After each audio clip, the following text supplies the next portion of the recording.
Adam, obviously, for the last 4 years, has been a virtual prisoner in Qatar. He has no life, realistically, and he lives with his uncle, and he has no freedom.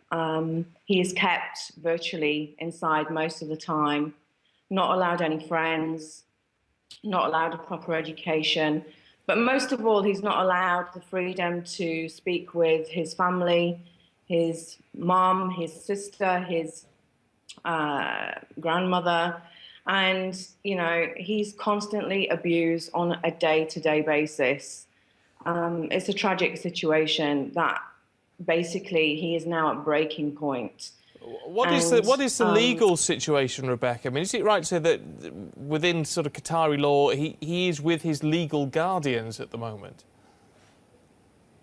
Actually, he's not with his legal guardians. Adam was taken in a premeditated kidnap plot. His uncle has no legal right to custody of Adam, but he lives with his uncle, and custody was given to his 80-year-old grandmother, who is incapable of looking after a child. She's incapable of looking after herself. Basically, we have exhausted all legal avenues, going back to court twice.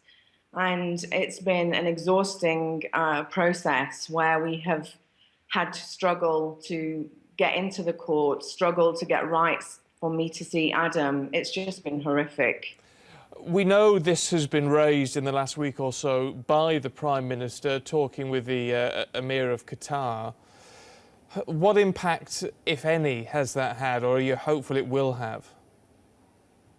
I do think this is a very good start. I thank the Qatar Emir Sheikh Tamim bin Hamad Al Thani for considering this case and talking to the Prime Minister. And I would personally like to make a personal plea to him today to release my son. He is suffering on a day-to-day basis. But the thing is, I think, taking into consideration what Adam has gone through over the last 4 years, which no child should have had to go through, I honestly believe that Adam should be released immediately. I think, personally, in recent months, Qatar has been under a lot of negative press about the rights in Qatar. And I think this is a very good opportunity for the Emir to show the world that serious consideration is being taken in our case, and that they are a country that are more compassionate and merciful, and that they do care about human rights. In terms of David Cameron made a promise to my son 2 years ago, and that promise has still not been kept. I think the Qatar Emir has promised that he will get Adam back in court before the end of the year. I think it's now a chance for David Cameron to press this and make it a priority and have an aggressive action plan to make sure that that happens. We're pretty tight for time, Rebecca. Just a final point, if you would. Look, you're giving an interview. You're sounding very strong, very determined. I can imagine in all of this, actually, you must be a complete wreck after 4 years of doing this. Yeah, it's been devastating for everybody, including, the most important person here is Adam. We have suffered so much from this, and we just need to get him home. He deserves a life.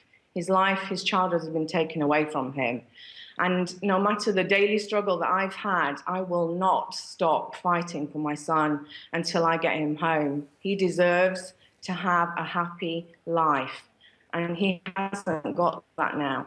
And I'm asking everyone, the Qatar Prime Minister, the Qatar Emir, the Qatar government, and also David Cameron, to bring my son home to where he belongs.